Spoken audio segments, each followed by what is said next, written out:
Ya, perdón, es que teníamos un problema ahí con la grabación, pero ya. Eh, bueno, entonces decíamos que expresamos a través de la oralidad en los procesos populares campesinos e indígenas en los que participamos. Mm, Entonces, digamos que ahí nosotros podríamos decir que lo que expresamos ahí, pues es todo, ¿no? Todas las ideas, si participamos en un proceso educativo, en una escuela, en un colegio, si hacemos parte de una junta de acción comunal, si, digamos, hacemos parte de alguna organización social, ¿cierto? Digamos que en el terreno de la oralidad se ponen en juego los saberes, todos esos saberes, las posiciones de distinto tipo, las discusiones, las discusiones, etcétera. ¿Mm? Entonces, digamos que resulta en estos procesos muy importantes. Resulta una herramienta muy importante, pues porque efectivamente, digamos, a través de ella se expresa toda esa dinámica, toda esa riqueza de estos procesos. Esta pregunta sí es para ustedes. ¿Cómo conservamos esos saberes que circulan en esa práctica de la oralidad? O sea, digamos, ¿tenemos alguna forma de conservar todos esos saberes que convergen en una clase, en una reunión, en una organización política, social o de barrio? ¿Cómo conservamos esos saberes que circulan de manera oral? A través de la tradición, los usos y costumbres, profe. Sí, algunos, digamos que algunas ideas quedan en la memoria, ¿cierto? Pero la memoria es falible. Listo, digamos que la memoria, ¿cierto? ¿Cuál más? ¿Qué otra forma, de qué otra forma A ver, conservamos yo esos pienso lo saberes? siguiente, Giovanni, frente a los procesos comunitarios y los procesos sociales y de educación popular, es bastante complejo hablar de la sistematización y de la preservación o la curaduría de ese tipo de experiencias, porque, digamos, las decisiones que se toman a nivel comunitario muchas veces son más de carácter efímero, es decir, atienden a las necesidades básicas inmediatas de las comunidades, ¿verdad? Y por lo general, estos procesos tienen más trascendencia cuando se edifican esas prácticas y cuando tienen un sentido en la cotidianidad. Es decir, por ejemplo, un parque infantil en un barrio y la comunidad y los líderes y todo el barrio se compromete al trabajo de, de, de, de reconstruir o de retomar ese espacio como algo vital. Creo que más en ese sentido,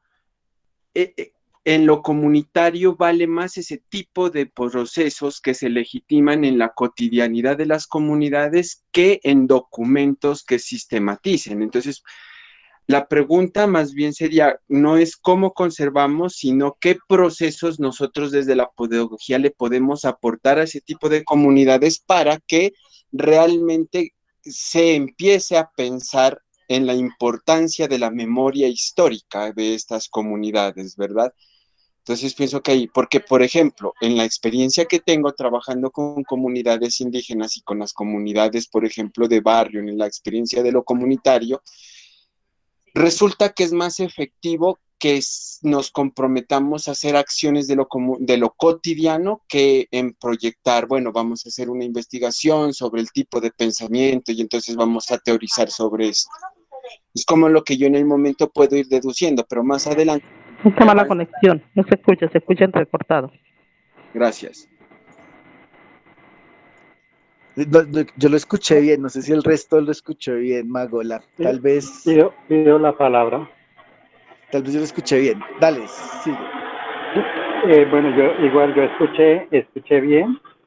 Eh, bueno, a mí me parece que una de las cosas importantes en toda esta parte de la oralidad es como la misma tradición, esa transmisión de saberes de generación en generación, en la cual se van afianzando unas características culturales que hacen que el pueblo, que la misma sociedad vaya generando una información que hace que eso se convierta en una costumbre y es la forma de actuar permanentemente. En alguna de mis charlas hablaba con un grupo y decíamos, ¿por qué a veces no cambiamos? ¿Por qué a veces nos quedamos en lo que tenemos y no hacemos esos ajustes? Entonces, por ejemplo, dábamos algún criterio. La abuela preparaba el pescado asado y siempre le cortaba la cabeza y la cola, pero nadie decía por qué. Siempre la tradición iba diciendo que había que cortarle la cabeza y la cola al pescado para prepararlo. Y en algún momento alguien se rebeló y preguntó, oiga, ¿por qué le quitan la cabeza y la cola si eso es bueno, si eso se consume? Yo, no, yo no sé. Entonces, empezando la tradición a llevarlo hacia atrás, averiguaron y la tatarabuela que en ese momento estaba, le preguntaron, ¿por qué le quita la cabeza y las colas al pescado? Y ella dijo, no, es que no me caben en la cacerola. Entonces, desde allí uno puede llevar información que es muy valiosa, pero información que puede ser también errada y se convierte en valiosa para la comunidad. Entonces, la tradición va afianzando, arraigando ciertos valores, ciertos elementos que hacen que en un momento determinado se conviertan en el quehacer, como en la norma para actuar en esa forma siempre, una comunidad. Entonces me parece como interesante, me parece interesante esa parte de la oralidad que es bien interesante y como la está manifestando Giovanni me parece más importante todavía. Gracias. Gracias, Policarpo, qué buen ejemplo. Sí, digamos que ahí el punto sería que no hay que idealizar la oralidad, ¿cierto? Digamos, porque pues en ella, digamos que hay convergen distintos tipos de posiciones y prácticas. Frente a lo que decía el compañero al principio, digamos que no, hacia allá vamos, ¿no? Hacia allá, hacia donde vamos precisamente, digamos, no, la propuesta, digamos, que tenemos no es sistematizar por sistematizar, ¿cierto? Y como generar un diálogo teórico, etcétera, sino al contrario, efectivamente, recuperar esos saberes que circulan en la oralidad para crear un tejido social que termine fortaleciendo eh, los procesos sociales, comunitarios, barriales, educativos, etcétera. Pero digamos que eso, ¿no? Esto nos empieza a dar como una idea de que esa oralidad, ¿cierto? Esos saberes que circulan, recuerden ustedes, por ejemplo, esta idea que emerge en Brasil sobre los presupuestos participativos, ¿cierto? Digamos, en donde la gente, aquí, digamos, también se llaman de una manera, y bueno, finalmente las prácticas hacen que se determine la utilidad o no de eso. Pero digamos que esos saberes de cómo hacían las comunidades en Brasil, algunas inversiones que ellos mismos cogían, o sea, que ellos mismos gestionaban en los barrios, fue, digamos, lo que dio luz a esta política de los presupuestos participativos. ¿Mm? Es decir, que muchas de las cosas que hacemos en nuestra cotidianidad, ¿cierto? En el contexto de esos procesos, pueden ser ideas organizativas, ideas de gestión, ideas de organización, que pueden fortalecer no solamente adentro de la comunidad, sino hacia afuera, ¿cierto? Y muchas veces, digamos que se diluyen un poco, porque, digamos, no tenemos alguna forma de conservarla. ¿Mm? Bueno, entonces sigamos. Esta es una encuesta. Esta semana sobre los imaginarios que tiene la gente sobre la oralidad y la escritura. ¿No? En contextos urbanos, ¿no? Hay que decirlo, en contextos urbanos. Y digamos, aquí hay también otros elementos que nos sirven para entender, digamos, a lo que vamos. Entonces, a un lado está digamos, los imaginarios alrededor de la escritura y al otro lado los imaginarios sobre la oralidad. Entonces, la gente relaciona la cultura, la escritura con la cultura letrada, ¿cierto? Entonces, el imaginario es que lo letrado es lo oculto, de que no cualquiera escribe, ¿cierto? O sea, que es un elemento diferenciador social, que se expresa en documentos, ¿cierto? Digamos que en esos documentos se trata de superar las marcas orales, ¿cierto?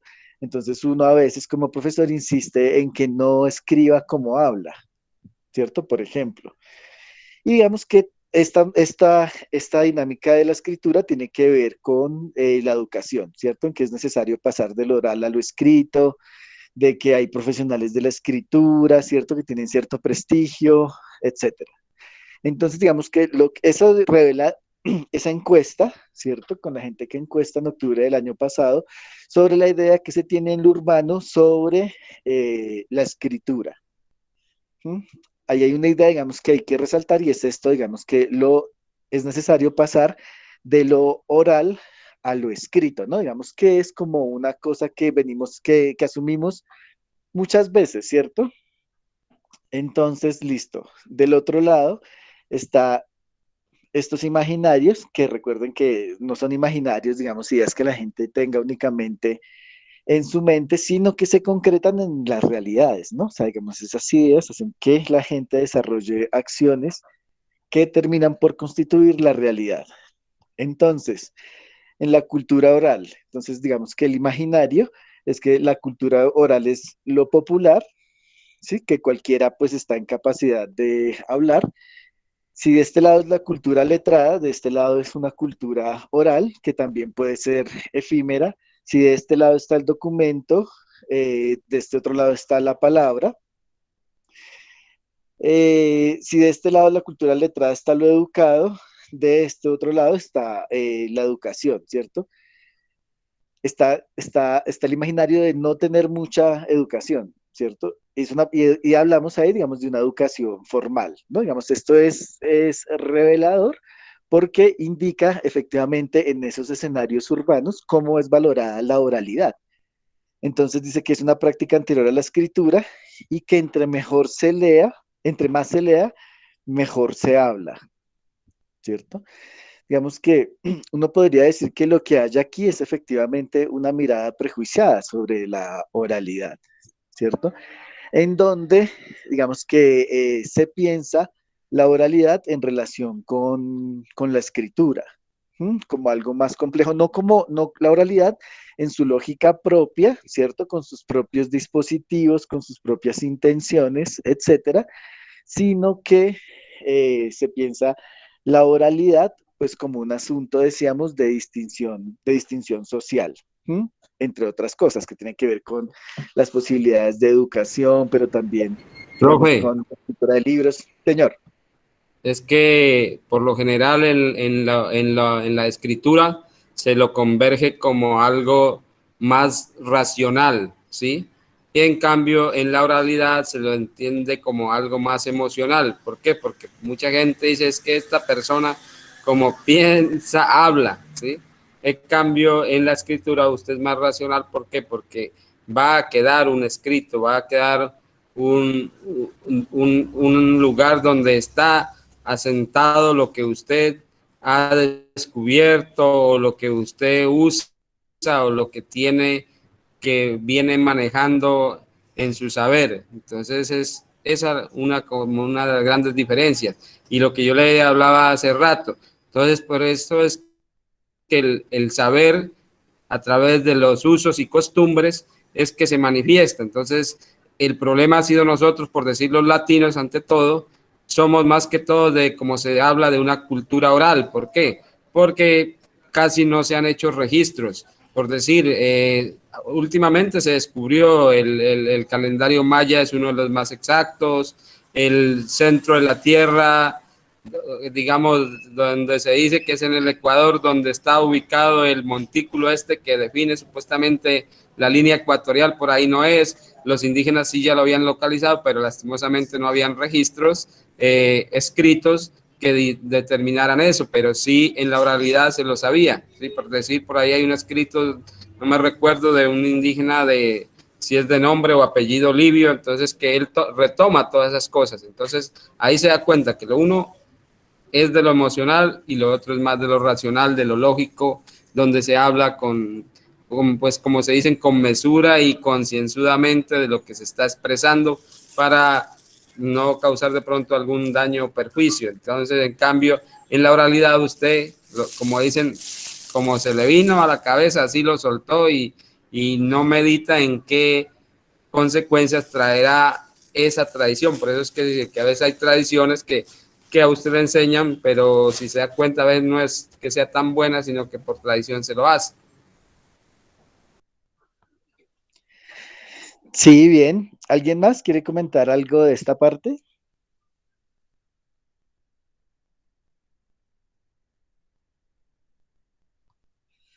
Digamos que sí, lo que vamos a intentar hacer es un poco rebatir estas ideas, digamos que ligan la oralidad, efectivamente, digamos, como algo mucho más espontáneo, que no tiene que ver tanto con la racionalidad, etcétera, ¿no? Digamos que vamos a tratar de poner en valor la oralidad y digamos mucho más en el contexto de nuestras prácticas educativas, sociales, políticas, porque a partir de ellas es que se constituyen los procesos educativos, sociales, políticos, ¿no? Digamos que esta es como eh, digamos, una muestra, una evidencia de algunos lugares comunes desde donde se piensa a veces la oralidad y la escritura. Entonces, vamos a mirar Perdón, esto. ¿Sí? es que frente al tema que manifiestan allí, de que quienes, quien, no cualquiera escribe, yo diría que todos escriben. De pronto no escriben asociados a una cultura que está un poco diferente. Pero, por ejemplo, recordemos culturas muy antiguas, con los pictogramas había una información y una gran transmisión de conocimiento. Entonces, a veces uno diría que ese no cualquiera escribe, yo diría que cualquiera escribe y se hace entender y manifiesta, porque es que no necesariamente tiene que haber un lenguaje escrito para poderse comunicar y para transmitir conocimiento. Entonces, en un momento determinado podría decir que lo letrado es cultura, ¿cierto? Da como elementos de mayor cultura, de que es más culto, pero hay gente que no sabe escribir y sabe mucho, y transmite mucho conocimiento y mucha ciencia. Y por ejemplo, si uno se va a lo que son los taitas, toda la parte de los ancestros, ellos de pronto no manejan un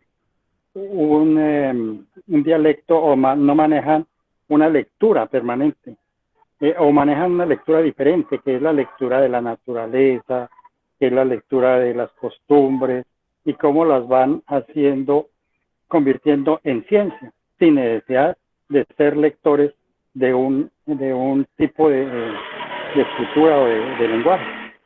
Esa parte me parece interesante. Entonces, como para darle un poquito de elementos de debate, diría que no comparto totalmente ese no cualquiera escribe. Yo diría que cualquiera escribe y escribe de acuerdo también a lo que maneja, y que no todos los letrados, no solamente los letrados, es lo que genera cultura y incremento de ciencia, de manejo de elementos de tecnología.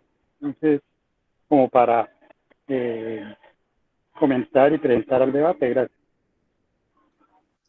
Yo tengo una Muchas pregunta. gracias, Policarpo. ¿Sí? Cuando usted, profe, se refiere a la oralidad, ¿siempre le hablamos de manera subjetiva o también se puede dar de manera objetiva?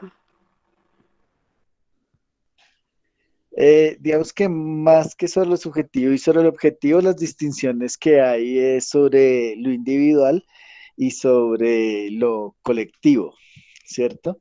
Eh, digamos que hay unas ideas que se expresan a través de la oralidad, que digamos hacen parte de las subjetividades de los sujetos, y hay otras que son intersubjetivas, ¿no? O sea, que son aceptadas por varios sujetos, y a eso es lo que solemos llamarlo objetividad, ¿no? Digamos, si son aceptadas por grandes eh, comunidades, digamos que eso puede ser una idea que no esté únicamente arraigada en lo subjetivo, sino también en lo intersubjetivo. Sí, no quiero que me entiendan que esta es, digamos, la forma en cómo lo entiendo, ¿no? Sino que efectivamente estamos viendo esta encuesta para digamos, entender algunos elementos desde donde es pensada la oralidad, ¿no? Uno de los problemas efectivamente de la oralidad es que se piensa bajo la misma lógica que la escritura. Y digamos, no es posible hacer eso porque son dos lógicas distintas, ¿cierto? Y que además de eso, además de pensarlo bajo la lógica de la escritura, que es un error, es además atribuirle cosas relacionadas con las distinciones, eh, ¿cómo decirlo?, sociales que tenemos, ¿cierto? Entonces, ustedes recuerdan, por ejemplo, eso, ¿no? ¿Cómo se le dice a una expresión artística de una clase dominante? Pues se les dice en arte, ¿no? Eh, es arte, danza. Y a una expresión popular se le dice artesanía, folclore, por ejemplo, ¿no? Lo que hay ahí es una distinción de clase, ¿cierto? Porque lo que hacen de un lado se llama arte y del otro lado se llama artesanía, porque lo que de un lado se llama danza, el otro se llama folclore. ¿Sí? Entonces, digamos que estamos tratando de avisorar esos elementos, los aportes que hace Policarpo, absolutamente no. ¿Cómo así que entonces, si alguien, digamos, no sabe leer y escribir, entonces, pues, ¿qué se considera esa persona? ¿Cierto? Bajo esta forma, bajo este imaginario que tenemos aquí de la encuesta, entonces, digamos, es una denominación muy fuerte, ¿cierto? Porque tiene que ver con el conocimiento, la ignorancia y todas estas cosas, ¿no? Que es hacia allá, hacia dónde vamos, hacia dónde nos dirigimos, a repensar, digamos, el contexto en que se da la oralidad. Listo. Entonces, vamos a mirar unos contextos en donde se ha estudiado la oralidad, ¿cierto? Pero recuerden que no tanto la oralidad como concepto, que no es tanto lo que nos interesa, sino, digamos, la forma en cómo funciona en la cultura, digamos, en la cotidianidad en general y en la cotidianidad de los procesos sociales en particular, ¿cierto? De los procesos sociales en que participamos. Entonces, digamos que ese trabajo con la oralidad se puede organizar, digamos que en estos 5 grupos. ¿Sí? Uno relacionado con la historia oral, digamos que es un momento en donde esa oralidad de las personas, esa memoria que tienen sobre distintos hechos, empieza a ser utilizada por los historiadores. ¿Sí? Entonces, digamos que se convierte en una fuente de información. No siempre fue de esa manera, ¿no? Digamos que la historia era la historia de la clase dirigente y de los gobernantes, ¿cierto? Y reposaba, digamos, en cosas documentales. ¿Sí? Entonces, cosas, por ejemplo, como la masacre de las bananeras, lo que teníamos era una cantidad de relatos orales que no terminaban de ser validados. Entonces, digamos que una primera forma de trabajo con lo oral tiene que ver con la validación desde el campo de los historiadores como una fuente de información. ¿Mm? Entonces, digamos, sin embargo, ahí la voz del autor o del escritor es la que propendía, ¿cierto? Por ejemplo, cuando un periodista escribe una historia, digamos, él lanza todo su discurso y sus ideas, y llega un momento en donde le pregunta a alguien, ¿cierto? Y él sigue hablando. Asimismo, digamos, era, digamos, esta idea de historia oral, una fuente, pero la lógica del discurso era la del escritor, la del historiador, la del periodista. ¿Mm? Digamos que hay un segundo grupo de trabajos con lo oral que está relacionado con las memorias orales, ¿cierto? Digamos, y las memorias, la diferencia entre esta historia que se entiende como oficial y las dinámicas de memoria es esta memoria, digamos, que es subordinada, o sea, es decir, que no son informantes que hagan parte de un grupo privilegiado de la sociedad, sino que es, digamos, pues lo que llamamos el pueblo, pues la gente, el constituyente primario. Entonces, digamos que dentro de esas memorias orales se le empieza a dar mucho más importancia a esos relatos de las personas, ¿cierto? A su oralidad. Entonces, por ejemplo, no importa que usted no tiene que ser un dirigente de un partido político o no tiene que ser, digamos, alguien que ocupe un cargo, algún cargo especial para, digamos, aportar sobre el conocimiento de lo que fue el 9 de abril. Entonces, digamos que tenemos testimonios sobre gente transeúntes que dan cuenta de lo que pasó el 9 de abril, ¿no? Como testigos, ¿cierto? Es una memoria ya no oficial, ¿cierto? Ya no la que sale en los noticieros o en los periódicos o en los libros, sino que es una historia, digamos, que está vinculada con la experiencia del pueblo, de la gente. ¿Mm? Y que se diferencia, digamos, de esa historia oral, como decía, porque no es la versión oficial, de algunos cargos, de alguna gente representativa, sino es la versión desde abajo. ¿No? Digamos que otro campo de trabajo con lo oral es el de la tradición oral, que es el que comentábamos, ¿cierto? Y el que es un poco más extendido, que tiene que ver con todo esto de los cuentos, las coplas, los dichos, las retahílas, las anécdotas, etcétera. ¿Mm? Recuerden, por ejemplo, que los hermanos Grimm no son, digamos, los autores de los cuentos que escriben, ¿m? Sino que ellos lo que hacen es recopilar la tradición oral alemana, ¿cierto? De cuentos y leyendas, y digamos, escriben su versión. ¿M? Lo que hacen ellos es escribirla.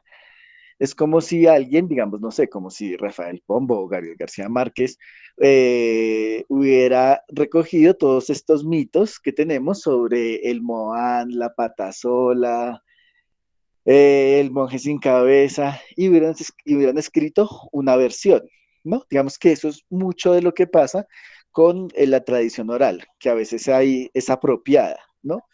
Sin embargo, digamos que aún conservamos muchas obras que son de tradición oral o que son, digamos, de construcción popular, que se les pierde, digamos, como el autor. ¿Mm? Ahí está, por ejemplo, Las Mil y Una Noches, ¿no?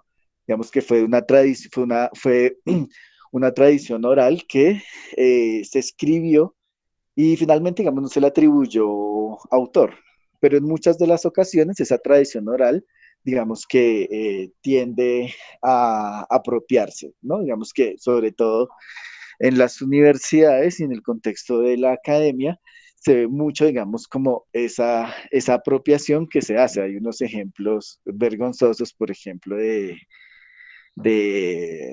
Alcides Arguedas, pero bueno, ya vamos a ver eso un poquitico más adelante. Entonces, digamos que un cuarto grupo de ese trabajo con la oralidad tiene que ver con lo que se llama oralitura o se puede llamar etnoliteratura o bueno, eh, hay distintas formas de denominarlo que tiene que ver, digamos, como con estas obras literarias de tradición oral que están, digamos, ligadas sobre todo a mitos de creación de las comunidades indígenas. ¿Mm? Y un último grupo, que es el que más nos interesa, que es el de el testimonio, ¿cierto? Que es una puesta en valor de la oralidad sin interpelación. Sí, una interpelación, ya vamos a ampliar ese punto. Ay, bueno, me faltó lo de los archivos orales, digamos que es una cosa mucho más reciente, que es la constitución de archivos orales, por ejemplo, alrededor de la pandemia.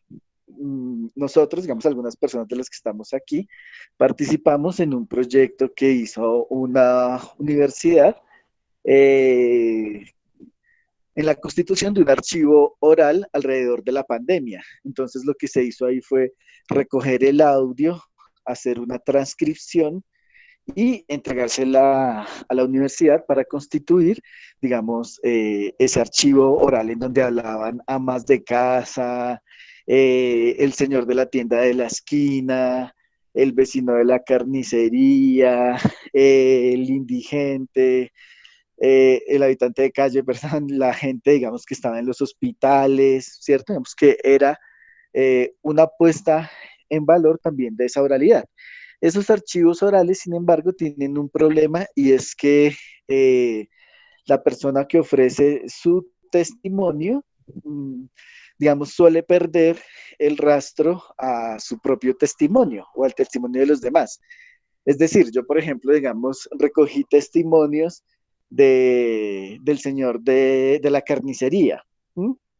Pero digamos que pues el señor no sabe qué pasó, ¿no? Él me lo entrega a mí, yo lo grabo, lo transcribo y se lo paso a la universidad, pero pues el señor no va a tener acceso a eso, porque digamos que eso hace parte más de círculos académicos, ¿m? Que es, digamos, lo que vamos a tratar estamos tratando, digamos, de romper un poco con la propuesta que les vamos a hacer. Entonces, listo, el testimonio. El testimonio es la voz mediada sin interpelación. Entonces, digamos que en América Latina hay muchos ejemplos eh, sobre esa oralidad, ¿m? Sobre esa oralidad como parte efectivamente de la memoria, de la historia de un país, de los saberes, de la organización política, de las ideas sobre lo educativo, sobre el hombre, sobre la mujer, etcétera. Digamos, ahí ustedes están viendo portadas de 5 libros que son clásicos en América Latina sobre ese género del testimonio. ¿Sí?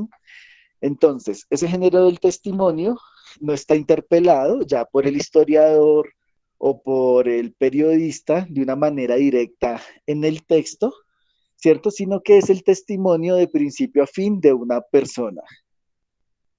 ¿Mm?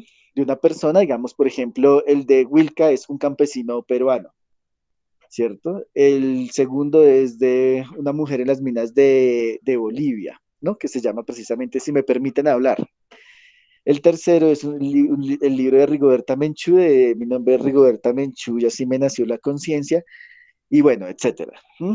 Entonces, la característica, digamos, de estos relatos orales es que no eran interpelados, pero sí eran mediados, o sea, en la escritura. Entonces usted ve que ahí está el nombre de Wilca y abajo dice Hugo Neira Samanés, que es la persona que lo escribió.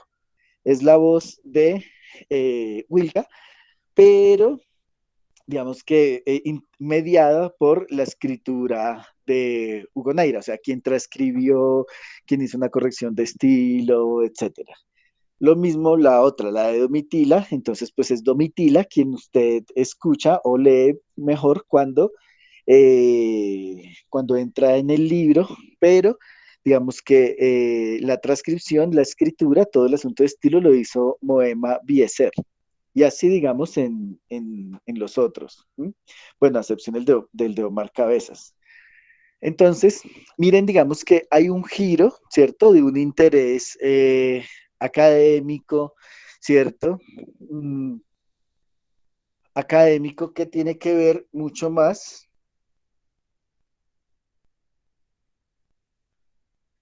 que tiene que ver mucho más con desplazar ese interés de lo académico, ¿cierto? Del discurso del académico, de la voz del académico, de la voz del periodista, a la voz, digamos, del testigo, ¿cierto? Que en este caso, digamos, son testigos de sectores populares, pues digamos que en condiciones normales no escribirían un libro, no podría, digamos, su testimonio estar en un libro, ¿cierto? Porque algunos son analfabetas, otros digamos que pues, saben escribir, pero no bajo las normas. Digamos que eso, digamos, es un antecedente muy importante de esa oralidad hacia lo que queremos trabajar. Bueno, entonces, ahora sí, digamos, las herramientas de trabajo con la oralidad, pero quisiera que opinaran sobre toda esta primera parte, sobre estos elementos, digamos, que les he presentado sobre la oralidad. Cuéntenme, antes de entrar a la parte de las herramientas. Bueno, aquí en el chat Claudia Patricia Gutiérrez escribió un comentario, entonces no sé si Claudia quisiera como abrir su micrófono y compartirnos lo que nos escribió ahí, y lo mismo para Juan Erazo. Ah, sí, es que yo desde aquí no puedo mirar el chat, entonces, si pueden abrir el micrófono y compartirlo mejor. Sí, buenos días. Pues desde mi punto de vista estoy de acuerdo con algunos de los comentarios que han hecho mis compañeros. Pienso que la oralidad la tenemos todos, teniendo en cuenta las experiencias vividas en el entorno, ¿no? No creo que hayan personas ignorantes, simplemente creo que hay personas con falta de capacidades precisamente porque a veces algunas personas se ven afectadas por las diversas situaciones que las tocan a lo largo de su vida. Y creo que el profe lo ha manifestado con esta exposición donde se tocan los testimonios de estas personas que aparecen en cada uno de estos libros. Lo que pasa es que sí ha sido mediado. Llegó a la escritura sinceramente porque hubo terceras personas que lograron en cierta forma utilizar las palabras adecuadas de una manera organizada, pues para dar a conocer los testimonios de vidas de estas personas. Pero si nosotros ahondamos más allá de ese arreglo escritural, creo que nos podemos dar cuenta que la oralidad está en cada una de ellas, teniendo en cuenta sus experiencias de vida. Entonces, sí hay muchas personas que no saben leer, no hay personas que no saben escribir, pero que tienen un pensamiento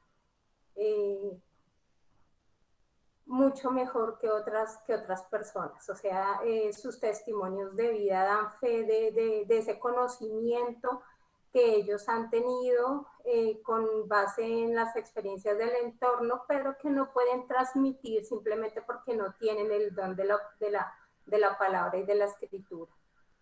Pues, o sea, eso es lo que yo quería dar a entender. No conozco mucho sobre el tema, estoy aquí para formarme, para mejorar, creo que en mi conciencia, en mi postura frente a ver otras cosas, más allá de lo que vivo realmente en mi entorno inmediato. Y sí, siento que todos los seres humanos tenemos una forma de manifestarnos, tenemos una forma de hacer, de verle a los demás las situaciones, las experiencias de vida, los sentimientos y los aprendizajes que el mismo entorno y formación de vida nos ofrece para poderlos darlos a conocer al mundo. Pues, en mi sencilla opinión, eso es lo que yo creo y lo que yo pienso, con el respeto de todos. Gracias. Dale, muchas gracias por el aporte. Sí, claro, digamos que estas son categorías que tienen que ser cuestionadas, ¿no? Cosas como la cultura o lo oculto, lo ignorante, ¿no? Y en el caso de la oralidad, digamos que lo que vemos es que ha habido un prejuicio a la hora de pensar la oralidad, ¿cierto? Eso como una fase sobre todo anterior a la escritura, y no tiene que ser así, ¿no? Como decíamos, la oralidad tiene una lógica en sí misma. Pareciera que la oralidad tiene sentido únicamente cuando se escribe, y no es de esa manera, ¿no? Pero sin embargo, digamos que sí es necesario desarrollar, digamos, herramientas para poder, digamos, no sé cuál sea la palabra, recuperar esas ideas de la oralidad para la propia comunidad. Qué pena, sí, yo sé lo que tú quieres decir, pero resulta que eso es lo que pasa con la visión que tienen los chicos, por lo menos, o las personas que vivimos en la ciudad, y es que toda la gente que vive en el campo es ignorante precisamente por eso, por el hecho de que no tienen acceso a una educación, por el hecho de que no tienen acceso a, a unos entornos digitales, y creo que estigmatizamos mucho este tipo de personas, y creo que deberíamos aprender un poco más de ellas porque ellas tienen muchas cosas que contar independientemente del hecho de que hayan estado estimuladas por un sistema educativo formal o no formal. Y por eso es que mucho, o lo digo, y es mi posición porque fui docente de primaria, y el hecho de hablar de lo rural, de los campesinos, de la gente indígena, es el hecho de decir, es que ellos no tienen el conocimiento. Lo vimos en un testimonio ahorita aquí en Bogotá cuando vino la marcha indígena de la señora esta que dijo que eran unos brutos, pendejos que debían irse, o sea, el hecho de que la gente no hable, no escribe, o sea, el hecho de que la gente no escriba o no sepa leer no significa que no exista en este mundo, ¿sí? Que no tenga unas vivencias y que no tenga el conocimiento suficiente como para transmitir información a otro tipo de culturas, por lo menos las personas que estamos aquí en la ciudad. Así es, ¿no? No es gratuito que en la encuesta del mapa conceptual que veíamos ahora sobre la escritura y lo oral haya sido en entornos urbanos, ¿no? Ahí hay un imaginario muy fuerte que signa, digamos, ideas como la inteligencia, la cultura, etcétera. Listo. ¿Alguien más quiere comentar algo de esta primera parte? Aló, sí. Yo también. Siga, Magola. Te escuchamos. Bien. Con respecto a lo que decían, a lo que dicen, ¿no? En mi manera de ver y de pensar, no hay ignorantes, ¿verdad? Porque si yo no sé leer y escribir, no quiere decir que sea ignorante. Así como tú hablabas, o el profesor hablaba hace un rato, ¿no?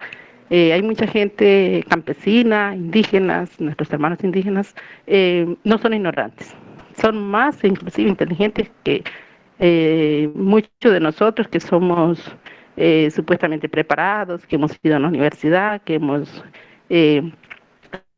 estudiado, pero ¿quiénes llaman ignorantes y brutos a quienes salen a protestar o quieren defender sus derechos? Los que somos preparados.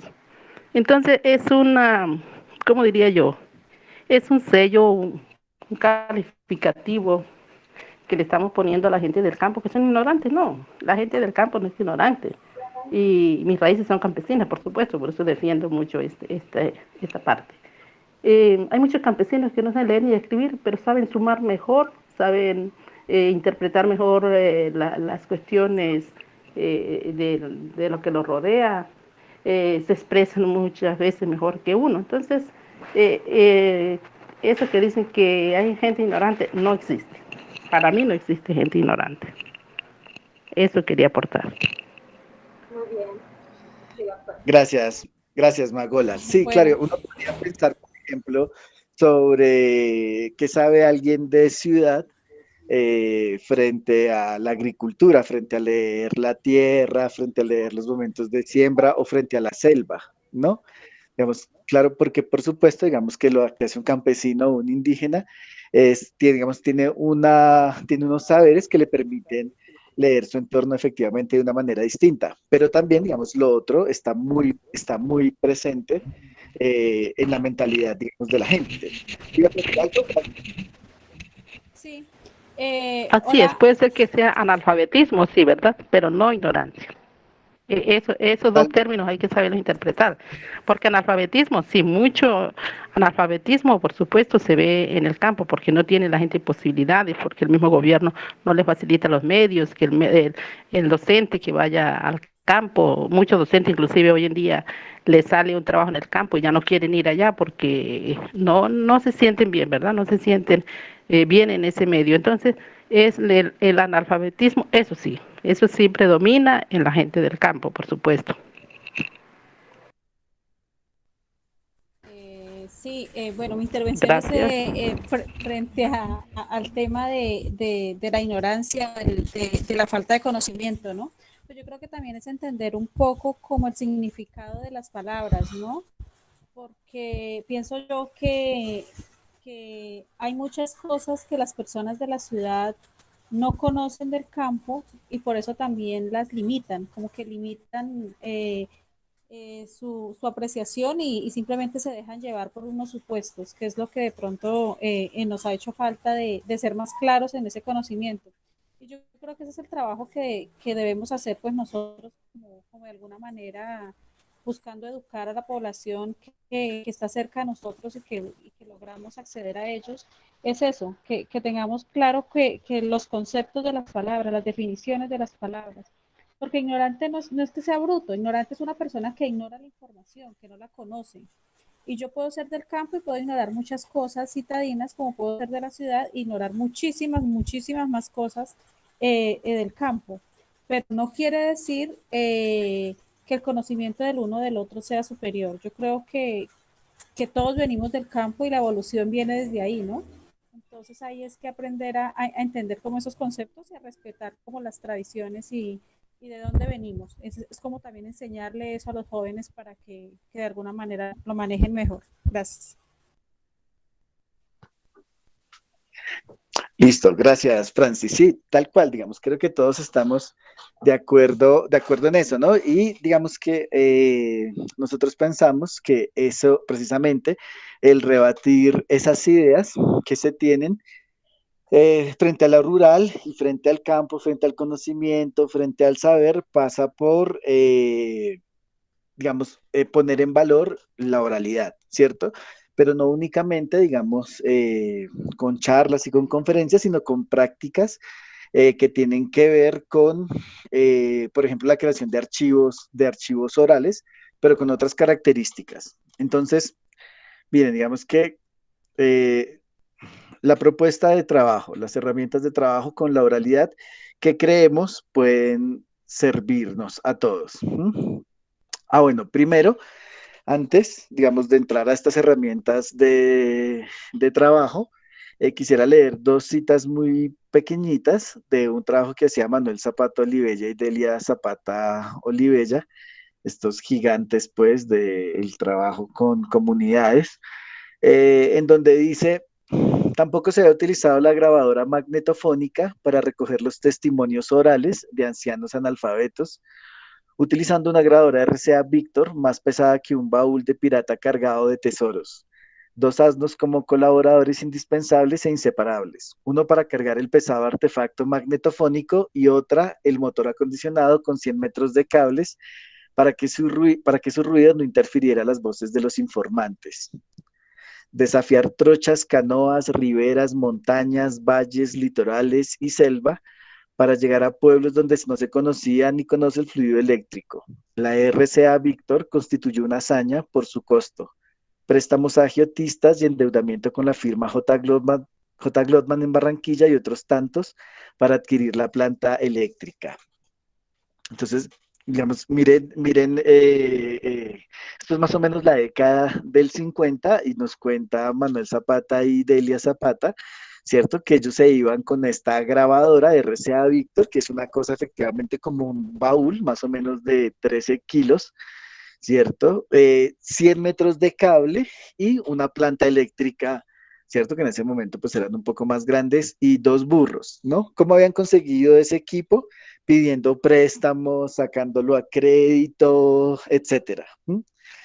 ¿Para qué hicieron eso? Para irse a diferentes centros poblados, pueblos, corregimientos y eso, y recoger la palabra de, pues, de gentes de sectores populares, de líderes sociales, que en ese momento, la década del 50, imagínense, si no ocurre ahora, imagínense en ese momento cómo era valorada, digamos, la cultura oral, ¿cierto? Pues digamos que no había una valoración. Recuerden que decíamos que empieza a trabajarse como de una forma, sobre todo en las universidades, la idea de oralidad, pero pues en el conocimiento de las personas siempre había estado, digamos, esta idea de la valoración del oral, de los saberes que hay allí. ¿Mm? Entonces, por eso quisiera abrir esta parte con estas citicas, ¿no? Pues la década del 50, dos burros, por aquí está, yo creo que lo tengo aquí, sí. Esto era lo que llevaban ellos, miren.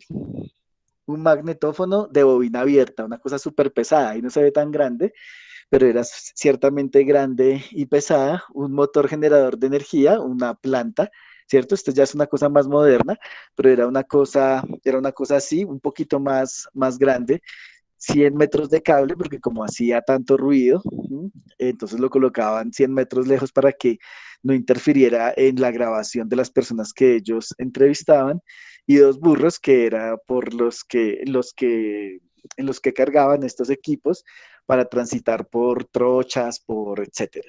Entonces, digamos que era pues una cosa admirable el reconocer, digamos, en ese momento que era necesario generar, digamos, que esa memoria no se perdiera con, digamos, el fallecimiento, por ejemplo, de la gente, sino que esas grabaciones quedaran ahí, ¿no? Hoy, digamos, están esas grabaciones, todas esas grabaciones, están a punto de convertirse en patrimonio cultural de la humanidad. No hay nada parecido en el país, ¿cierto? Digamos que los ejercicios de antropología no lo solían hacer, y era una tecnología emergente, ¿no? Que se ha transformado, pues, esta captura de la voz con los años. Aquí hay un pequeño recorrido de cómo ocurrió, ¿cierto? Desde 1857, estas máquinas que servían solamente para grabar sonido, pero no para reproducirlo. Después, digamos que hasta llegar a la grabadora de cassette, digamos en esos finales del siglo XIX, inicios del siglo XX, hasta, digamos, los equipos portátiles de grabación de voz, ¿cierto? De grabación de voz. Sin embargo, digamos que esos se han utilizado bajo cierto contexto, pero digamos muy del lado efectivamente de las universidades, digamos, y lo que queremos es darle como un vuelco a eso. Y hoy, digamos, hasta hoy que están los equipos, digamos, de celular, ¿no? Que cada celular tiene una grabadora de voz. Entonces, efectivamente, la propuesta es una sistematización de la oralidad, porque ella es constitutiva de nuestra experiencia en los procesos populares campesinos e indígenas, ¿cierto? Pero digamos que el rasgo diferenciador es que pensemos en un método que tenga como medio y fin nuestras propias prácticas orales, es decir, que no pensemos en que la sistematización tiene que llegar a un texto, ¿cierto? Digamos que en este momento existen los medios suficientes de captura de audio, ¿sí? Para pensar, digamos, en organizarlos de alguna manera. Y no únicamente, digamos, que la realización de estos testimonios sea un libro escrito, ¿cierto? Por alguien, digamos, con la ayuda de un académico o de un periodista, no, ¿cierto? Digamos que necesitamos sistematizar todos esos saberes que tenemos, de los que nos nutrimos, individual y colectivamente, pero digamos que es necesario desarrollar este método que no tenga como fin la publicación de un libro o la generación de un artículo, por ejemplo, ¿cierto? Porque como bien lo decíamos al principio de la sesión, la de nosotros son culturas orales. Esto, por supuesto, no quiere decir que se trate de satanizar la escritura o que ya la escritura no, ¿cierto? Sino que es una herramienta más que podemos sumar al fortalecimiento de nuestra práctica educativa en el aula, o en estos procesos populares, campesinos o indígenas, ¿no? Ahí, digamos, aunque hay una diferencia pequeñita, en realidad es una diferencia muy grande, ¿cierto? Imagínense entonces, digamos, con toda la importancia que le damos a lo oral, que sabemos que nos constituye como sujetos, que hace parte, digamos, de un tipo de conocimiento que digamos que puede que no esté escrito, pero que no es inferior, ¿cierto? Que sabemos que las comunidades en los sectores populares, campesinos e indígenas tienen otros saberes que es necesario reconocer, que esta idea de la ignorancia es un prejuicio, ¿cierto? Y que todas estas personas, todos nosotros, ¿cierto? Todos los que hacemos parte de este sector, contribuimos también culturalmente, políticamente, a través, digamos, de la cotidianidad de nuestros ejercicios culturales, políticos, sociales, a construir este país, ¿cierto? El acervo cultural de este país. Si nosotros reconocemos todo eso, digamos, eso también tiene que estar de alguna manera plasmado, ¿sí? Plasmado, por ejemplo, en escenarios como efectivamente la escuela o los archivos de las organizaciones, ¿sí? Y de los procesos sociales. Imagínense esto, por ejemplo. ¿Sí? Imagínense una biblioteca oral, unas oralotecas, en donde, digamos, en las escuelas existiera la historia del barrio, de la vereda, no mediada en un libro, sino a través de la voz de los protagonistas, ¿cierto? De los abuelos, de los tíos, de la gente que llegó, ¿sí? O alrededor, digamos, sobre cualquier saber, ¿sí? En donde no tenga, insisto con eso porque es muy importante, en donde no tenga que ser mediada por la escritura, sino que la oralidad tenga un sentido en sí mismo. Y ahora, digamos, bajo las herramientas tecnológicas que tenemos, es perfectamente posible, ¿cierto? Que no haya esa interpelación o esa mediación alrededor del texto, porque pues no tiene que haberla, no necesariamente un documento oral se tiene que convertir en un documento escrito. Si se queda como documento oral, está muy bien, pero tenemos que avanzar no únicamente en la sistematización de esos saberes, sino también en hacerlos públicos y accesibles, ¿cierto? Por ejemplo, digamos, a través de oralitecas o de otras estrategias. Entonces, bueno, digamos que aunque la sistematización de experiencias hasta ahora, digamos que ha sido como una herramienta en la que interviene la escritura, podemos desarrollar esta parte, podemos desarrollarla como una herramienta que desarrolle también la oralidad, ¿cierto? Que se desarrolle también alrededor de la oralidad, no únicamente de lo escrito, sino de lo sonoro. Sin embargo, hay que decir que la sistematización de experiencias es muy importante. Eso emerge, como dice la diapositiva, en la década del 60 y del 70 en algunas comunidades eclesiales de base con un raigambre popular, ¿no? Una de las razones por las que emerge esa sistematización de experiencias es precisamente como una respuesta de las comunidades a las universidades y a distintas instituciones gubernamentales y no gubernamentales, que su intención, digamos, era realizar el trabajo de grado, la tesis o algún tipo de proyecto sin tener en cuenta a la propia comunidad.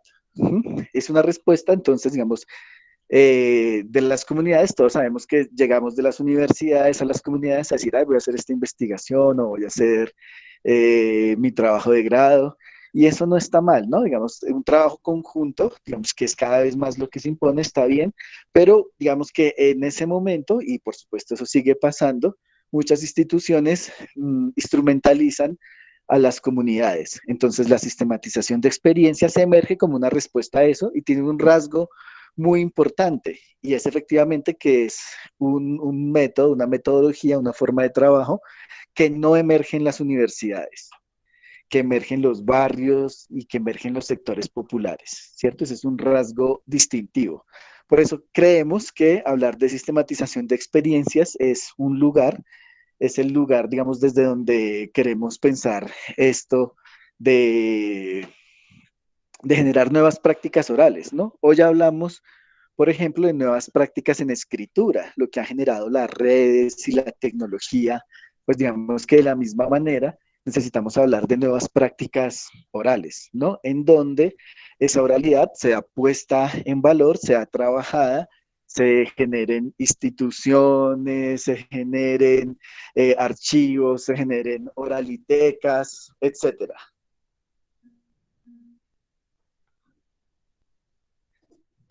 Listo. Entonces, buenos días. Bueno, hola, hola, ¿cómo están? Buenos días, es que quisiera opinar un poquito sobre esto de lo que estás hablando. dale. Y pues quisiera comentar un poquito que, pues me parece que sí, pero que esto apunta un poco a entender la oralidad como un documento. O sea, ¿cómo les digo yo? Como la oralidad para mí son dos cosas. Hay una información que la oralidad guarda, pero también la oralidad en sí misma es un mecanismo de sistematización, ¿sí? O sea, la oralidad en sí misma cuenta con mecanismos para preservar la información. Y fue nuestro mecanismo esencial de preservar la información durante la mayor parte de la historia. La mayor parte de la historia, la mayor parte de la gente no ha leído y escribido, perdón, no ha escrito y leído como la forma, digamos, privilegiada de transmitir información, ni ha sistematizado en bibliotecas, digamos, la información la información con la que funciona la sociedad, sino que más bien eso ha sido esencialmente de transmisión oral. Yo escribí acá en el chat que me parecía un poco preocupante cuando yo veo a mis estudiantes que están sometidos pues, a un sistema absolutamente moderno de educación, que tratan de memorizar información y no pueden, que se les obliga a escribir y no saben, que se les obliga a leer y se aburren leyendo terriblemente. Pero que sin embargo cuando se les cuentan historias, ahí sí prestan atención, o sea, digamos, sí tienen una memoria y un mecanismo de memoria que el colegio ha ido olvidando, que la formación ha ido olvidando. Y no se trata solamente de la oralidad al hecho de contar un testimonio, se trata de todos los mecanismos de la oralidad, de la gestualidad del que está contando, de la forma en la que hay ciertas estructuras, digamos, del lenguaje que se usan para contar la misma historia una y otra vez y que hacen que esa historia sea más fácilmente memorizable. Yo creo que a veces el exceso de la sensación de que podemos guardarlo todo, es decir, de que yo ya tengo la grabación y de que ya quedó aquí eterno para siempre el testimonio, nos hace pensar que eso preserva la oralidad, cuando la oralidad en sí misma es un mecanismo. A mí me parece bonito que cuando empezamos a hablar de esto, pues se empezó a escuchar como testimonios de personas que trabajan directamente en lo rural y que ellos nos decían, es que esto está pegado a la tradición. O sea, no solamente lo oral es la historia que yo cuento, y lo que existe dentro de esa historia, es decir, dentro de mi voz en este momento. La oralidad es toda la tradición que acompaña, empuja, como les digo yo, refuerza esas historias y refuerza esa memoria colectiva. Yo creo que la estamos dejando perder en vías de conservarla solamente en lo grabado, ¿sí? O en vías de conservarla en el documental, o en vías de conservarla para las bibliotecas, para que el universitario pueda ir a oírla cuando quiera. Yo creo que en vía de eso estamos perdiendo no la oralidad como testimonio, porque esa efectivamente está quedando, y el testimonio que deja, digamos, lo oral, la historia que yo cuento como documento, está siendo conservada en bibliotecas y por diferentes medios, pero se está perdiendo la oralidad como un mecanismo de sistematización y de conservación de la información. Y creo que estamos ahí perdiendo un poquito como procesos de aprendizaje y habilidades del cerebro que son bien importantes. Lo evidencio yo en mis estudiantes de Ciudad al menos. Muchas gracias.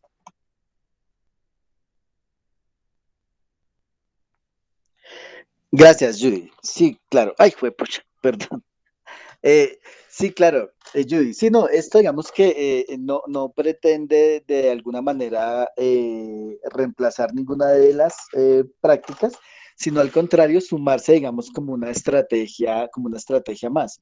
Por supuesto, efectivamente, lo que dices sobre los estudiantes, digamos que efectivamente frente a su oralidad o frente a su ejercicio de querer memorizar un texto, por ejemplo, sin entenderlo o sin terminarlo de entender o sin efectivamente poder transmitirlo a través de un mecanismo de la oralidad. Por supuesto, digamos que esas han sido como herramientas que se han desarrollado en la historia de la humanidad, sí, sin duda, Claro, y por supuesto, digamos que habrá que volver a ellas. Yo no creo, digamos, que todos esos saberes en eso, sí, digamos, creo que no estamos de acuerdo, que están quedando de alguna manera. Yo creo que no, que la cultura, digamos, la cultura popular, la campesina y la indígena, es muy, muy, muy, muy rica todo el tiempo recreando la cultura y que, digamos, mucha de esa cultura se termina perdiendo por distintas razones, ¿cierto? Por distintas razones. Porque, digamos, aun cuando ahora hay un fenómeno emergente de que la gente se está yendo al campo, digamos, es todavía una minoría, pero es más la gente, digamos, del campo que viene a la ciudad, ¿cierto? Digamos que en los procesos sociales y comunitarios uno evidencia también que eso, los jóvenes tienden a perder un poco, en mayor o menor medida, digamos, toda esta memoria ancestral o comunitaria, etcétera. ¿Mm? Y hay, por supuesto, también mucha gente que aparece en estos procesos comunitarios que son libros andantes, por decirlo de alguna manera, ¿no? Gente, digamos, que tiene dentro de sí una cantidad de conocimientos y saberes, eh, que la única forma de tenerlos es como hablar con ellos y que cuando esas personas ya no están, pues se van a perder sin duda. Sí, yo creo, digamos, que es una estrategia más que se puede sumar, ¿cierto?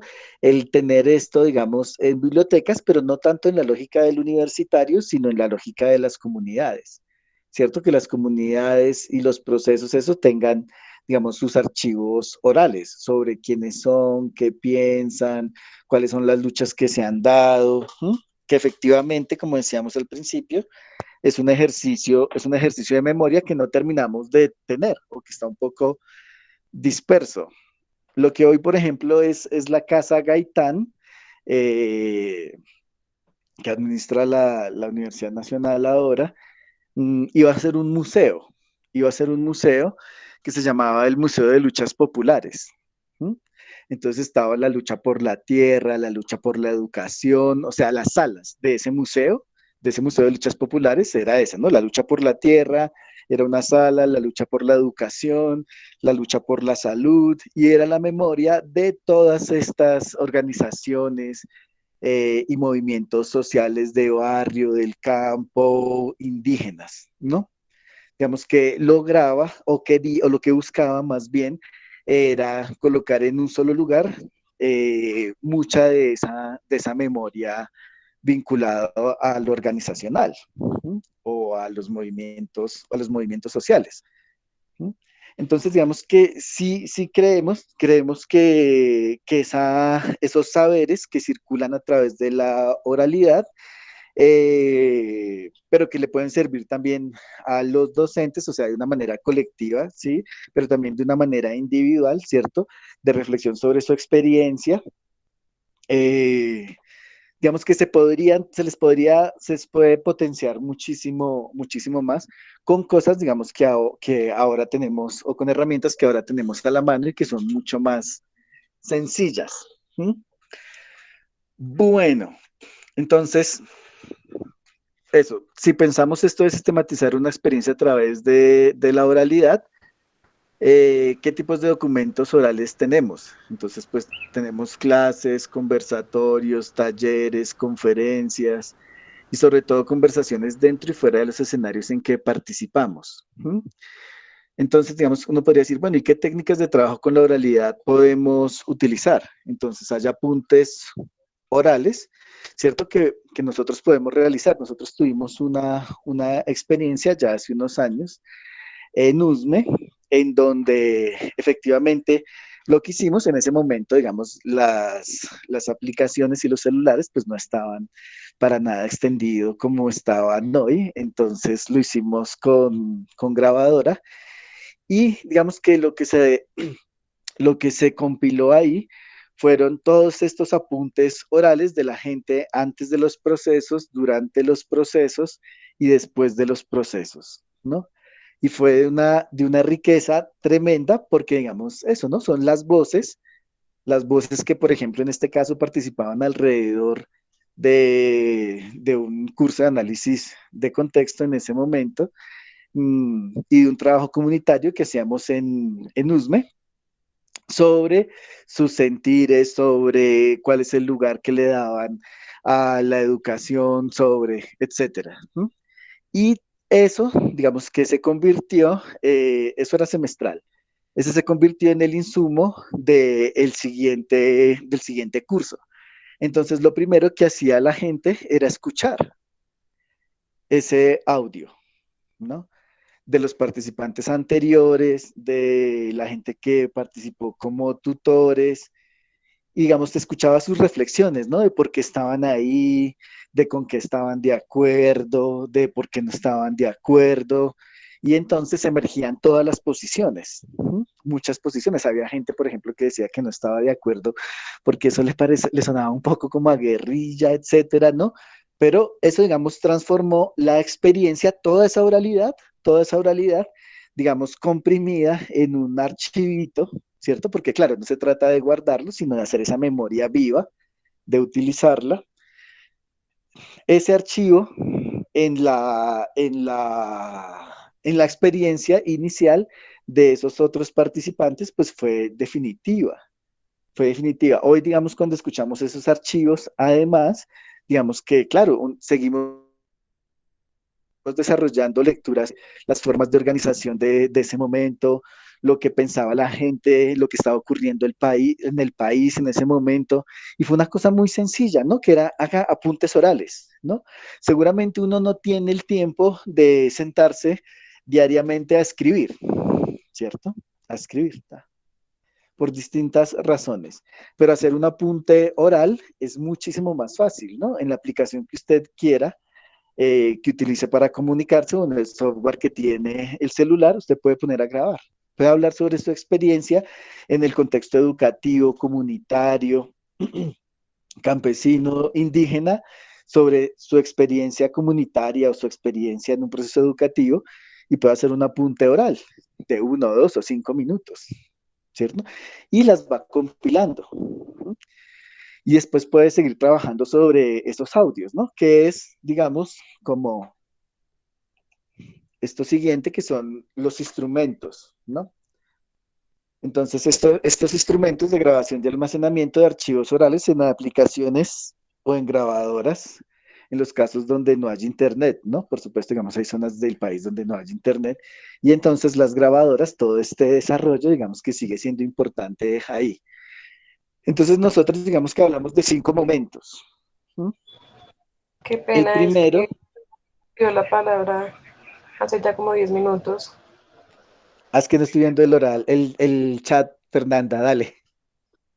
Vale, John.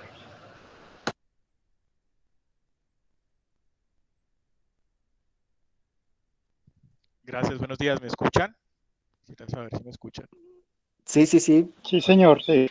Vale, gracias Fernando por el espacio. No, iba a esperar que terminara Giovanni, pero no, son dos cosas muy cortas. La primera tiene que ver con digamos, con la segunda parte con la que inició Giovanni sobre el ejemplo de Manuel y Delia Zapata Olivella, pues que podemos encontrar algunos, digamos, testimonios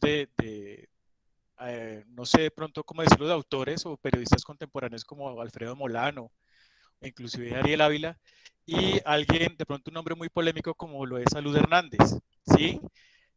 Pues creo que lo que todos sabemos de su ideología política, pero pues ellos tres tuvieron la oportunidad o han tenido la oportunidad de ir a muchas regiones de Colombia y documentar las experiencias a través del conflicto interno. Y lo segundo, sobre todo lo que estamos hablando ahorita de lo tradicional, de lo oral, yo trabajo básicamente con el turismo y he tenido la oportunidad de trabajar con y conocer los resguardos indígenas que quedan cerca aquí de Bogotá, de los resguardos muiscas. Y el espacio que ofrecen allá pues se abrió al turismo. Tuvieron que hacerlo primero para permanecer en el tiempo, segundo para darse a conocer y sobre todo para generar compartir el aprendizaje que ellos tienen. Y este espacio ha servido para que muchas personas lo conozcan, van colegios, adultos, y es un muy buen ejemplo de lo que se podría, pues de pronto hacer en cuanto a las dudas e inquietudes que tenemos de cómo podemos materializar algunos proyectos. es un espacio que está hace mucho tiempo, es un vínculo que tienen con los otros resguardos, está el de Sesquilé, está el de Cota, está el de Cajicá, aquí en Bogotá está el de Bosa, el de Suba, y pues es una forma digámoslo, física y espacial de ver cómo esa tradición aún pervive y se puede manifestar de diferentes formas y cómo es asequible para todos. Es una experiencia muy enriquecedora y pues si tienen la oportunidad de venir acá a Bogotá y conocer esos espacios, pues súper bienvenidos. Y ya para cerrar mi intervención, creo que mi propósito con el diplomado y la pregunta que me ha rondado ahorita es cómo hacer que esos procesos, digamos, perduren por mucho tiempo en el futuro. Creo que la incógnita de muchos es esa. Son procesos que duran muy poco, que son muy cortos, que no trascienden, y digamos que mi inquietud es esa, cómo hacer para que ese proceso mutuo de conocimiento y aprendizaje, no sé si de lo urbano o lo rural, pero sí de muchas prácticas y tradiciones que tenemos en ambos bandos, por así decirlo, puedan complementarse y sacar buenas cosas. Eso es lo que quería compartir. Gracias. Gracias, John. Sí, yo creo que esa inquietud por lo efímero a veces, digamos que es una organización o una iniciativa, digamos, creo que hace parte también de lo social, ¿cierto? Digamos que seguramente los que estamos aquí hemos participado en distintos escenarios que tienen que ver con distintos temas y a veces, digamos, como que arranca y como que finalmente se diluye, hay otros que se consolidan y logran, digamos, llegar a otro nivel. Hay otros procesos, digamos, que quedan pendientes como de una segunda etapa, etcétera, ¿no? Digamos, cómo hacer para que eso trascienda, no sé, digamos, no podría como, no se me ocurre en este momento como una luz sobre eso, pero sí creo efectivamente que esos aprendizajes tienen que quedar en algún lado, ¿cierto? Por supuesto quedan inscritos en las personas en que participan, pero hay que socializarlos y ampliarlos un poco más, ¿no? Digamos, si alguien llega y dice, listo, ¿qué pasó con esta experiencia, digamos, porque no funcionó? Y encuentra una memoria, digamos, que yo creo que tiene que ver con lo oral, porque es precisamente el ejemplo que John pone, es interesante, el de Alfredo Molano, digamos, de este escritor, pero digamos, ¿cómo hace uno para acceder a un libro de Alfredo Molano? ¿Lo tiene que sacar de la biblioteca o lo tiene que comprar? ¿Cierto?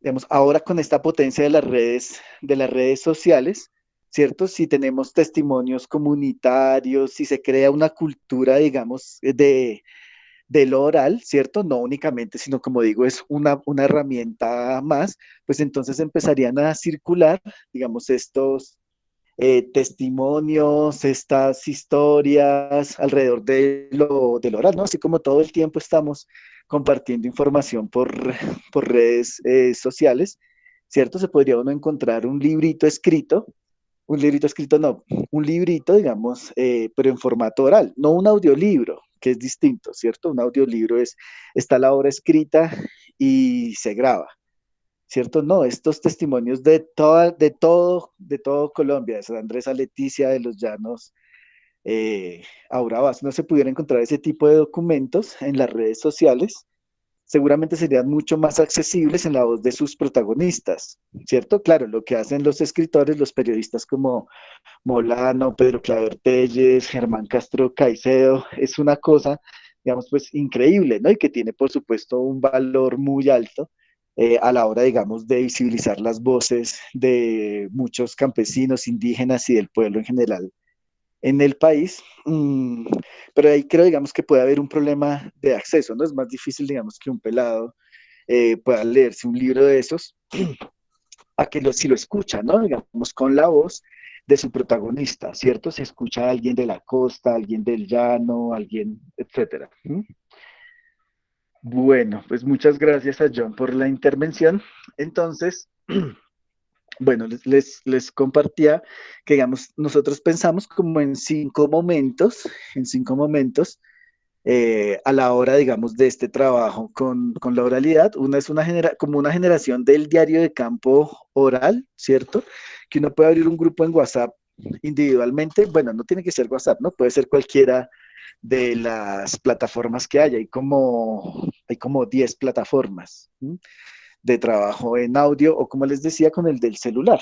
Entonces uno graba esas reflexiones antes, durante y después de la experiencia en que participa, ¿cierto? Por ejemplo, en el caso mío, que soy profesor, digamos, uno siempre que termina una clase o siempre que participa en un escenario comunitario, campesino, indígena, siempre sale con 1000 ideas, ¿cierto? Siempre sale con 1000 ideas sobre cosas que se podían hacer, con inquietudes, etcétera, que a veces con el paso del tiempo se le pierden a uno mismo, ¿cierto? Entonces, si uno hace un apunte oral y dice, bueno, listo, mire, tal. Oye, en el diplomado me pareció que esto sí, me pareció que esto no, tal. Digamos que eso puede ir constituyendo un tipo de documento, ¿cierto? Un tipo de documento oral, precisamente. Entonces, digamos que tratando de reconstruir qué fue lo que hicimos en un segundo momento, fue compartir con los otros esos apuntes orales, ¿no? Una lectura de pares orales, diríamos, para identificar claridades, fortalezas, debilidades, necesidad de ampliación, supresión, puntos de discusión.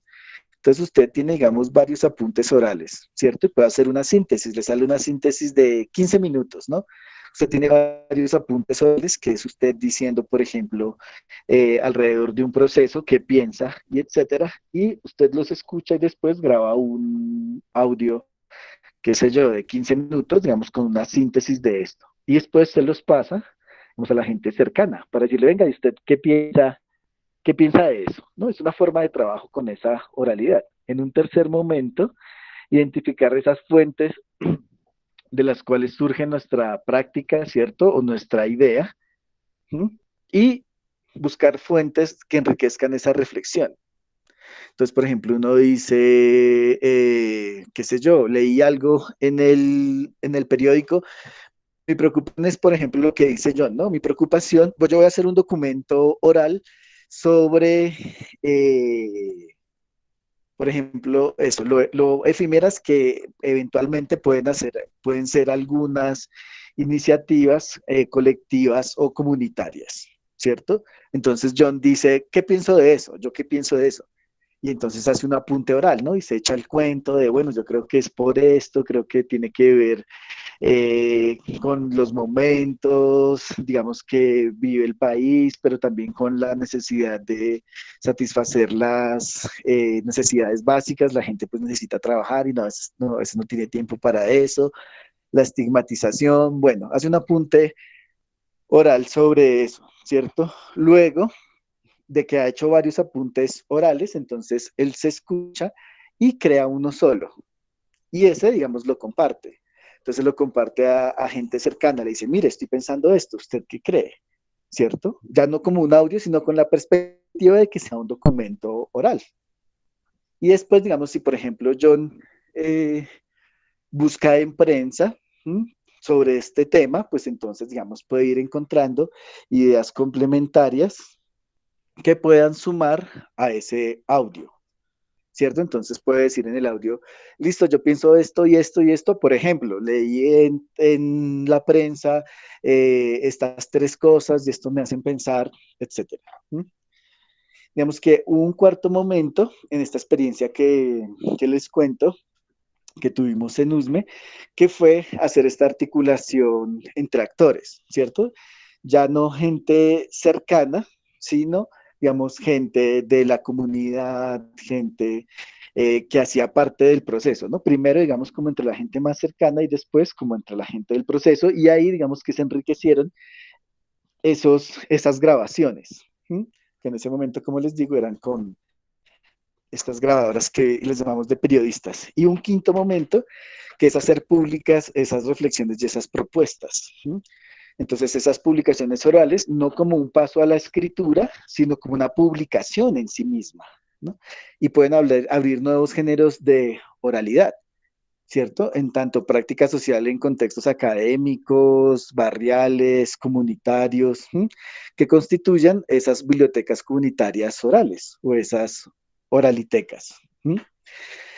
Entonces, digamos que esta herramienta que puede ser simple, ¿cierto? Coger el celular y grabar archivos orales, tratar de desarrollar una metodología de trabajo sobre ellas, ¿cierto? Individual o colectivamente, puede hacer, digamos, que aparezcan nuevos géneros de la oralidad, ¿no? Digamos que precisamente, por ejemplo, en la escuela uno pasa a exponer no únicamente para, digamos, socializar temáticamente, sino para que gane ciertas habilidades a la hora de hablar en público, ¿cierto? A la hora de narrar, ¿no? Que es tan importante porque todos sabemos, digamos, como lo clave que es, por ejemplo, después de que se vivió alguna experiencia traumática, narrarla, ¿cierto? La narración resulta también reparadora. Por eso nosotros tenemos este dicho de habla más que un recién robado, ¿no? Porque seguramente después de ese hecho, ¿cierto? Conflictivo, después de esa experiencia negativa, entonces al que lo roban, digamos, necesita hablar como una forma de mediar esa experiencia, de pensarla, de reírse de ella, etcétera, ¿no? Entonces lo que hay aquí, digamos, es eso, es una propuesta de una forma Disculpe, de ¿el sonido está trabajo muy con la malo o oralidad. qué? Perdón, ¿el sonido está muy malo? No sé, Yo estoy escuchando ¿qué bien. dicen los demás? Bien. Yo Acá, también te escucho bien. bastante. acá escucho bien. De pronto es la señal que te está llegando mal, la señal del internet. Ah, bueno, es que a veces la mía también, sí, la mía también falla. Y listo, digamos que es Por ahí está bien. básicamente, digamos, eso, ¿no? Es que con esta herramienta, digamos que tuvo que pasar mucho tiempo, digamos, para que existieran estos desarrollos tecnológicos y podemos hacer una convergencia entre esa oralidad, digamos, y el trabajo con esto que se llamarían nuevas prácticas orales, ¿cierto? Por Disculpe, supuesto, no eso no tengo quiere decir que sonido.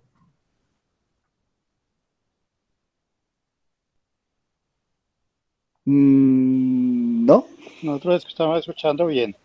sería que Estamos escuchando bien. Se bajaste. escucha bien. Es que a veces los que nos conectamos desde el celular le oprimimos el botón de volumen y a veces no nos damos cuenta y quedamos ahí. Sí, o vuelve a entrar. Sí, puede volver a entrar. Si alguien puede escribir por el chat de, ay, puedes volver a entrar porque todos escuchamos bien. Si alguien pudiera hacerme ese favor. Sí, ya. Ya te escribió Sofi. Gracias, gracias. Entonces, eso, digamos, para sintetizar, digamos que nuestra posición es efectivamente que deben emerger nuevas prácticas orales, ¿no? Porque hasta ahora pareciera que la oralidad está como una antesala a la escritura, y porque, digamos, es necesario hacer más público y permear, impregnar también a la cultura de todos estos testimonios y saberes. Y que también, digamos, además puede ser una herramienta de trabajo personal, digamos, en el ejercicio docente o en la participación, digamos, en diferentes procesos, ¿no? A todos nos pasa eso, ¿no? Que uno sale de un lugar o entusiasmado o indignado al ver una película, al estar en un taller o en una charla, y entonces vienen muchas ideas, ¿no? Vienen muchas ideas pero ahí quedan, ¿cierto? Ahí quedan y después, digamos, se pueden diluir. ¿Sí? Pero que sí hacemos estos apuntes orales que después se conviertan en un audio mucho más intencionado, mucho más trabajado, digamos que puede dar cuenta también de una forma de trabajo sobre nuestra experiencia. Bueno, esto es finalmente un librito que es precisamente en donde la gente, pero estos son libros escritos, no es tanto con la oralidad, pero en donde el símil es el mismo, que son personas que son libros en sí mismos. Listo, pues eso es básicamente, quisiera que en estos 15 minuticos que quedan, hiciéramos como unas conclusiones conjuntas sobre esta sesión de hoy.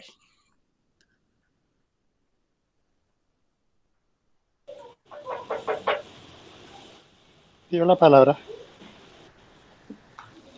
Sí, sigue. Mira, a mí me parece muy importante el tema. Te felicito, Giovanni. Hay mucha claridad en esta parte y se ve que hay una gran experiencia para compartir todas estas enseñanzas.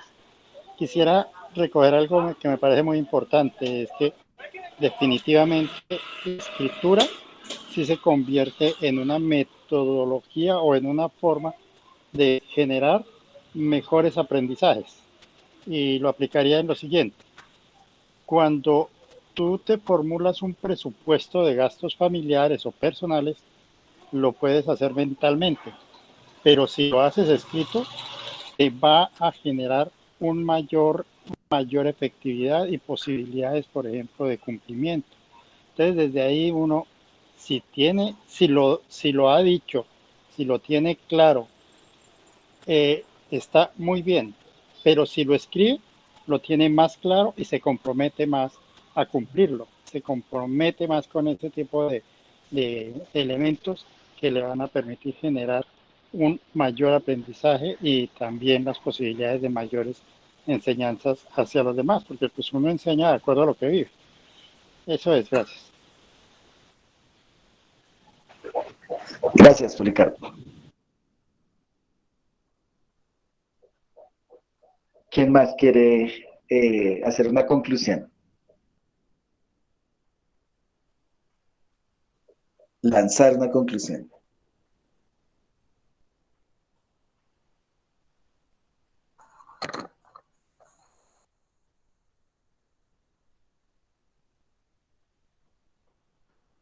Buenos días.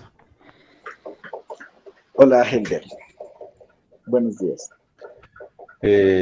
No, pues yo es más bien como una, no sé, pero esto de la oralidad es muy bonito y como lo ha presentado usted también muy interesante, y uno en su papel de docente y directivo docente, pues como que se motiva a promover esto entre sus estudiantes y entre sus docentes. A mí esto siempre me ha gustado y lo he trabajado desde algunos talleres con los niños y esto, pero realmente es como que queda esa, como ese vacío de cómo puede hacer uno efectivamente, cómo puede hacer uno promover efectivamente que los estudiantes construyan historias de cuando realmente la situación de estos niños en el campo y en la ciudad también, porque la verdad los niños de la ciudad están bastante, mientras que los niños del campo están bastante marginados, abandonados, los niños de la ciudad están alienados. O sea, el celular, la televisión, los tiene acabados. Entonces, es una tarea muy grande y es una tarea bastante compleja lograr que los niños se escriban, ¿cierto? Y sí, desde eso, pues, de pronto nos pudiéramos conectar para hacer de pronto un taller especialmente sobre cómo construir texto con los niños, de pronto herramientas, de pronto textos para ilustración, de alguna cosa que nos ayude a nosotros a trabajar con los estudiantes desde la didáctica para lograr que ellos construyan, aunque sea unos pequeños textos, ¿cierto? Muchas gracias.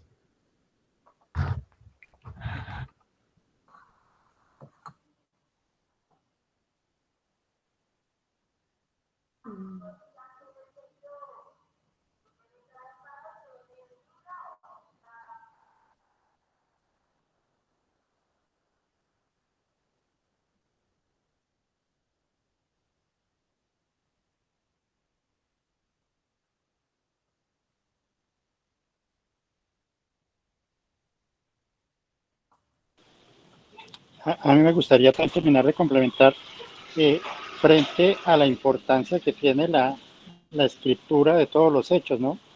Las memorias se van transmitiendo y se conservan mejor si están escritas. El profesor muy acertadamente presentó como una serie de encuentros del contexto y me pareció muy ajustado a esa parte de la oralitura, de la tradición oral, de toda la parte de los testimonios, de las memorias, que realmente hacen que eso se convierta en historia. Y la historia es la que realmente hace que los pueblos y que nosotros tengamos la posibilidad de reconocer el trabajo que han hecho en otros momentos muchas personas que han tenido unos aportes grandes para formar y para crear lo que hoy somos y lo que hoy es nuestra cultura, nuestro pueblo. Entonces, eso me parece muy importante resaltar. Gracias. Gracias, Policarpo. El profe ya regresa en un minutico, tuvo un problema con el celular, pero por ahora yo les quería recordar que por favor si en la sesión hay personas conectadas desde una misma cuenta, varias personas conectadas desde una misma cuenta, por favor nos coloquen los nombres de los asistentes en el chat para poder tomar la asistencia, ¿sí? También si hay personas que se están conectando, pero no están inscritas, si no están como participando solamente, también no lo haga saber, para en caso dado al final del diplomado poder mirar qué tan viable es poder darles la certificación. Bueno, esperemos 2 minuticos que ya regresa el profesor.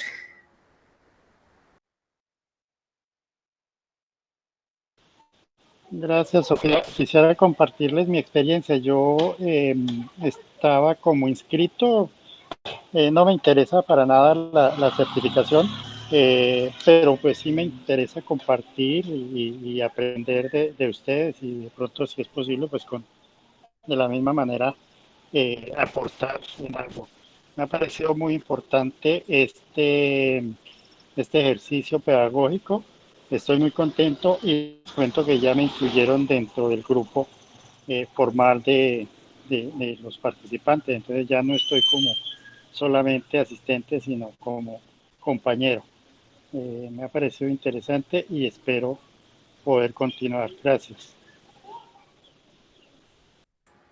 Bueno, Policarpo, para nosotros también es muy importante su participación en esta construcción que podemos realizar en este diplomado. Muchas gracias. Qué pena con ustedes, es que dejé de compartir la presentación y me desconectó, se me cayó la llamada, pero ya volví. Creo que lo último que escuché fue al compañero diciendo eh, sobre el trabajo, digamos, específico en el aula con los estudiantes a la hora de escribir. Yo creo también ahí que la oralidad tiene un lugar importante, ¿no? A la hora de narrarse, de que ellos se narren, ¿no? Seguramente, si lo que nos interesa ahí es un ejercicio de escritura, seguramente un buen punto de partida puede ser un texto o bien audiovisual, ¿no? Hoy los estudiantes tienen todo esto, toda esta idea del youtuber, o un texto, digamos, solamente en audio, ¿no? Que lo pueden compartir ellos, digamos, en los grupos de WhatsApp o de la plataforma que utilicen. Y digamos que es una cosa digamos que los estudiantes, ahí sí, digamos que a la hora de la grabación, sobre todo de audio, ¿m? Porque pues no salen en cámara, entonces no tienen preocupaciones estéticas de luz, de un poco de cosas, sino solamente, digamos, y el audio, digamos que es capaz de narrarse también de una manera mucho más tranquila, digamos que ahí hay infinidad de actividades que se podrían hacer. Listo, los escucho de nuevo. A ver, buenas. Yo quería hacer una reflexión frente a eso, ¿no? O sea, miro que insistentemente se genera, ¿no? De alguna manera un cuestionamiento a la palabra escrita, al texto como tal. Sin embargo, yo pienso que frente a lo que tú tocas en este momento como una de las reflexiones, el concepto de narrativa implicaría, más allá de dejar a un lado la escritura como un proceso estético, tendríamos que generar procesos de convergencia, ¿no? Es decir, donde la palabra escrita y la palabra desde la voz, desde el canto, desde esa experiencia de la oralidad, se fusionan. Estamos en un tiempo de interculturalidad y pienso que es bien necesario que empecemos también a plantearnos que procesos de resistencia como este también son procesos de convivencia y de paz. Porque muchas veces en el discurso, digamos, y esto te lo digo porque he tenido que sufrir como wisha en la comunidad Aguay. Mira, ¿y qué es la palabra wisha? La wisha es el perro sucio, ¿sí? ¿Y quién es el perro sucio? El que llega de afuera. Ya, y el que llega de afuera viene contaminado y lo de adentro es lo único puro, lo único pulcro. Y en ese sentido yo pienso que nosotros tenemos que generar también unos diálogos, unas interconexiones, unas interrelaciones que nos aproximen a ese sentido humanista de lo que estamos hablando, la educación popular, la educación rural, la educación en sí como un fenómeno necesario en el desarrollo de la humanidad tiene que posibilitarnos a nosotros convivencia y paz y solidaridad. Entonces, por ejemplo, cuando yo te escucho, docente Giovanni, hablar sobre la importancia de las narrativas y cuando tú empiezas a mencionar que esa oralidad puede recurrir a técnicas, a procesos técnicos, por ejemplo, como lo mencionaba Walter Benjamin en su momento, ¿sí? En el texto, la época de la reproductibilidad técnica del arte. Entonces nosotros ahí nos encontramos con un fenómeno estético que es lo audiovisual. Y lo audiovisual, hoy que lo estamos utilizando, hoy al cual están recurriendo las comunidades, por ejemplo, a través de sus procesos comunitarios de comunicación, invocan esa relación de lo intercultural, de lo que se interrelaciona, de lo que no se aísla para volverse puro, sino de lo que se aísla para contagiarse de eso que le puede aportar el otro y vitalizarlo y volverlo más fuerte. Entonces la resistencia en la que nosotros estamos, y más cuando hablamos de pedagogía, es porque el otro entra en una etapa de formación y nosotros, los que generamos o mediamos esos espacios de formación, también entramos a comprender que nos formamos a partir de esa singularidad y de esa diversidad que el que aprende también nos expone. El aula de clases es algo que nos tiene que a nosotros enseñar precisamente a comprender que lo que el aprendiz ignora es la posibilidad de un aprendizaje y de unas dificultades y de unos errores y de una experimentación que es necesaria hoy para fomentar lo que tanto adolece este país. Y es la diferencia y es la convivencia. Miren que este país está en guerra y está en conflicto precisamente porque nosotros seguimos a través de procesos educativos populares hablando de Occidente y de lo propio, cuando esas barreras de lo propio y de lo occidental deberían destruirse y derrumbarse. ¿Por qué? Porque aquí se trata de legitimar lo que las necesidades y lo que la cotidianidad de las comunidades es. Entonces, la educación va a tratar de apoyar en ese proceso de reconocimiento del contexto, pero no porque sea puro, sino porque realmente es necesario que se vincule a quien aprende con su realidad. Y en esa realidad se vuelva crítico, claro. Se tiene que volver crítico, porque cuando se vuelve crítico, reconoce que la realidad le impone un reto. Y la vida y el espíritu y el ser se convierten en eso que se nutre de la diversidad y no de la unicidad, ni de lo que yo soy para negar al otro. Entonces, yo quisiera hacer como una reflexión desde ahí, porque, por ejemplo, Cuando tú mencionas, y vuelvo y insisto, las técnicas, por ejemplo, del podcast o del video o de lo audiovisual, ya estamos hablando de algo que no es propio, ¿sí? Pero entonces dentro de ese reconocer que esas técnicas no son parte de lo propio, ayudan a fortalecer. Miren, por ejemplo, yo en el chat les voy a compartir en este momento, les voy a compartir, por ejemplo, cómo lo audiovisual acá en Nariño ha permitido que se haga un documental donde se registra la escritura a partir del tejido de la guanga, ¿sí? De la guanga. Entonces, la guanga es una técnica de tejido ancestral que utilizan las comunidades o los pueblos, por ejemplo, Quillacingas, los pueblos Pastos, el pueblo Aguá, el pueblo Canchá, el pueblo Ingano, el Cofán. Pero cuando te sientas a ver qué es lo que está expresándose, es una escritura, no es que cojo el hilo para tejer, no, es la escritura. Entonces la palabra escrita también está en estas comunidades. Entonces yo pienso que la cuestión aquí es hacer una reflexión que la oralidad y la escritura son procesos convergentes. Ni la oralidad es un proceso atrasado, ni la escritura es un proceso evolucionado. Son procesos necesarios en la expresión, ¿ya? Y vayámonos al arte y reconozcamos entonces por qué el arte es el arte en este momento. Gracias. Gracias, Juan. Sí, no, la idea no es cerrarnos, sino efectivamente sumar ese trabajo con la oralidad, como decía hace un rato, como una de las herramientas. Efectivamente, digamos, la experiencia la podemos cantar, pintar, contar, tejer, ¿cierto? Y no estamos tratando de decir, digamos, que debe ser esta, ¿no? Sino que ahí, digamos, hay una herramienta de trabajo que seguramente, digamos, que no se ha desarrollado, digamos, lo suficiente, digamos, en ciertos contextos. ¿Mm?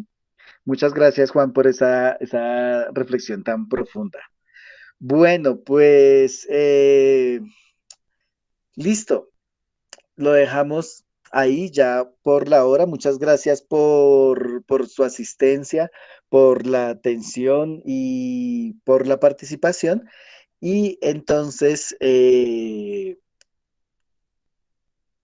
les agradezco mucho y nos vemos el otro jueves en la siguiente sesión, ya con el siguiente tema. Creo que vamos a hacer una pequeña actividad al final de este primer módulo. Dos recomendaciones chiquitas para cerrar. Una es que por ahí, como decía Sofi, digamos, hoy no sé por qué no quiso la plataforma generar la asistencia, entonces por eso estamos pidiendo que se diga presente, porque los listados salen en blanco, debe ser algo de la plataforma.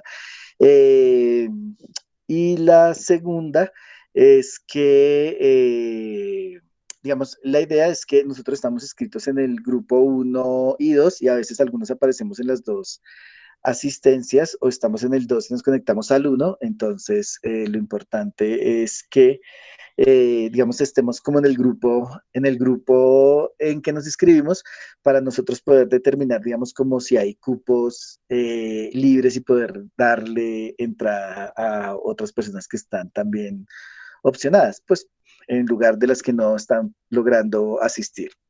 Bueno, muchas gracias a todas y a todos y buenas tardes. Que estén bien. Chao. Una feliz tarde, mil gracias. Muchas gracias.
Por favor, las personas que faltan por escribir en el chat presente, les recomiendo por favor escribirlo y pues ya seguido a esto pueden abandonar la sesión. Muchas gracias.